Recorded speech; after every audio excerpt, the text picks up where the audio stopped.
Even as pressure mounts on the legislature to fund a teacher pay raise, demands are increasing to do something about criminal justice reform. Earlier this week, Governor Mary Fallin and Oklahoma district attorneys announced a conceptual agreement on bills designed to ease prison overcrowding. But advocates remain skeptical about whether those measures will accomplish meaningful reform. Demita Price stood before a packed conference room at the state capitol, tearfully telling her story about being imprisoned 21 years ago for selling drugs. Although she had no history of violence, Price was sentenced to life in prison for her crime. She says she had turned to selling drugs to pay the medical bills for her son, who was diagnosed with muscular dystrophy after her insurance company dropped her policy. Was it right? No, but it was the only choice I had. My mother instilled in me at a young age that you put your children first. Price was finally released 3 months ago after the governor commuted her sentence, which is why she made an emotional plea for the legislature to adopt criminal justice reform measures. We've all made a mistake. Everyone in here, everyone in the world. How many chances did you get? Give someone a chance. Let these people go. Criminal justice reform advocates warn that without meaningful changes, Oklahoma will soon overtake Louisiana as the state with the highest overall incarceration rate.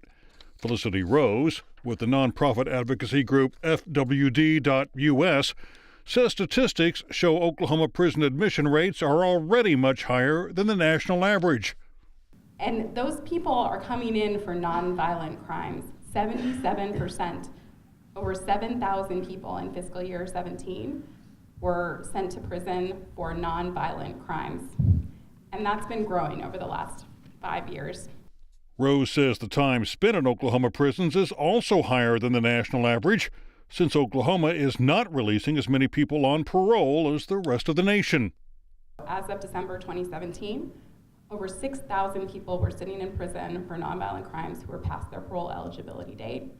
Last year, the parole board released 325 people. Oklahomans for Criminal Justice Reform Chair Chris Steele says the state needs to decide how it's going to allocate its limited resources. We are either going to spend our resources on incarceration, or we're going to spend it on treatment and mental health care, community support, job training, things of that nature. We don't have enough to do both. Steele says his group continues to support the bills that grew out of the governor's task force on criminal justice reform, bills that were cited earlier by Governor Fallin and district attorneys as a possible path forward. But he remains skeptical about how the bills might be amended to address the concerns of prosecutors.